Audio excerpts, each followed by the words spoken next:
Здравейте, слава на Бога, аз съм Сара. Днес ще прочетем от един друг псалом на Давидов псалом, псалом 37. Слава на Бога. Слава на Тебе, Господи, велик си Ти.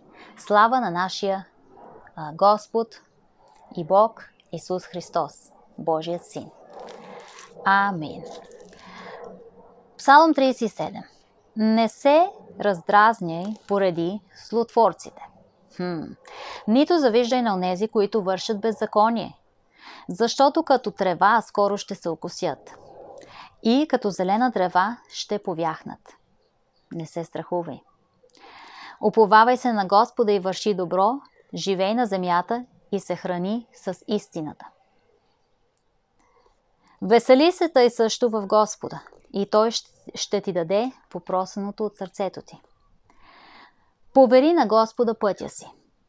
Това е много важно. Нека да ви го прочета още един път. Повери на Господа пътя си. Повери на Господа пътя си. Всичко, което вършиш, там където отиваш, делата си, мислите си, това, което с ръцете си извършваш, това, което делата си. Слава на Бога. И уповавай се на Него. И Той ще изпълни очакването ти. Има обещание тук.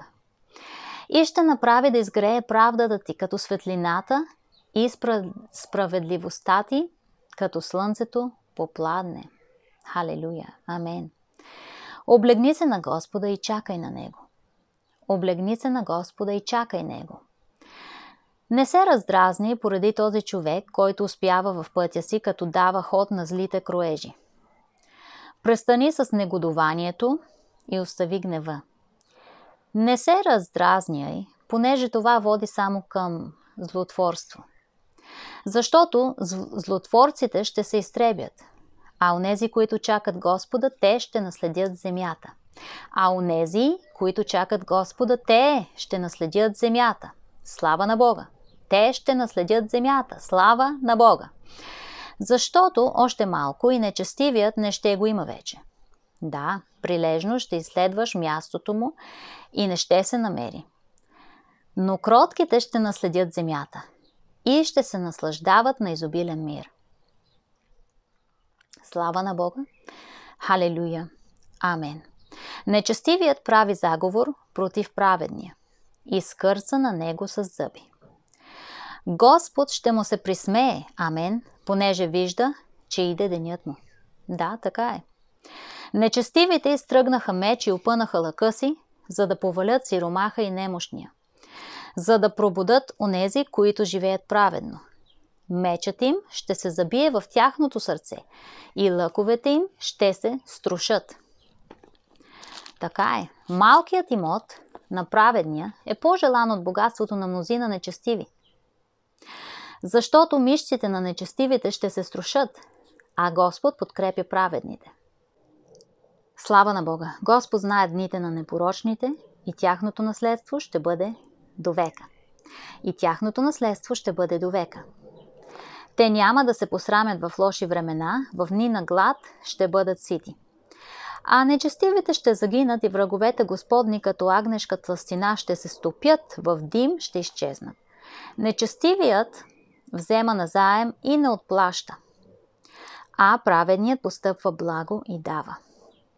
Защото благословените от Господа ще наследят земята, а проклетите от Него ще се изтребят.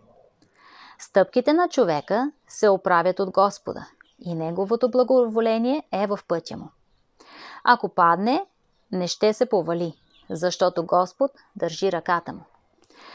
Млад бях, ето остарях, но не съм видял праведния оставен, нито потомството му да проси хляб. Всеки ден постъпва благо и дава назаем. И потомството му е в благословение. Потомството на праведния е в благословение.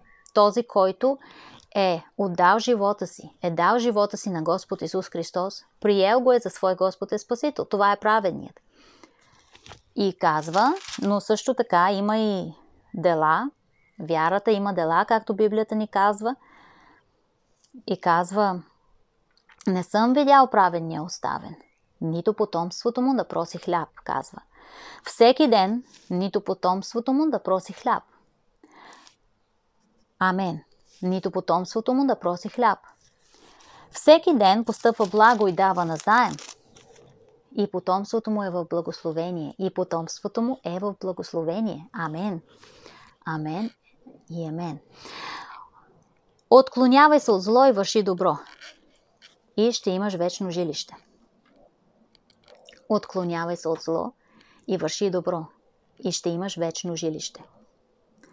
Защото Господ обича правосъдие и не оставя светиите си. До века ще бъдат опазени, а потомството на нечестивите ще се изтреби. Амен. Праведните ще наследят земята и ще живеят на нея до века. Устата на праведния изрича мъдрост и езика му говори правосъдие. Законът на неговия Бог е в сърцето му. Стъпките му няма да се подхлъзнат. Обещание от Бога. Грешният наблюдава праведния и търси да го пробуде. Господ няма да го остави в ръцете му, нито ще го осъди, когато бъде съден. Друго обещание от Бога. Чакай Господа и пази Неговия път. Чакай Господа и пази Неговия път. И Той ще те издигне, за да наследиш земята. Амен. Когато се изтребят нечестивите, ти ще видиш това. Виждал съм нечестивия в голяма сила и разпрострян като зелено дърво на естествената си почва. Но когато преминах, ето нямаше го. Ти ще видиш означава, че наистина ще се случи. Виждал съм нечестивия в голяма сила и разпрострян като зелено дърво на естествената си почва. Но когато преминах, ето нямаше го. Търсих го и не се намери. Забележи непорочния и гледай праведния.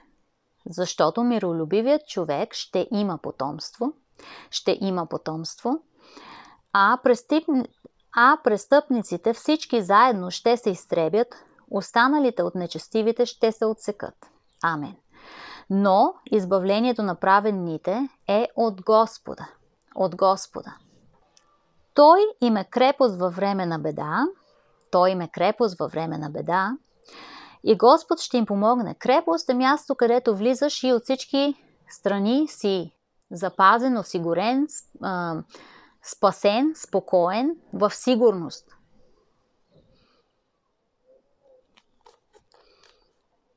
На сигурно място.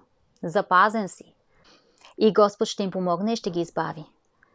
Ще ги избави от нечестивите и ще ги спаси, понеже са прибягнали при Него. Казва ни и коя е причината, че Господ ще ни спаси, понеже сме прибягнали при Него. Прибягвай при Господа тогава по всяко време, защото Той е крепост на тези, които се уповават в Него.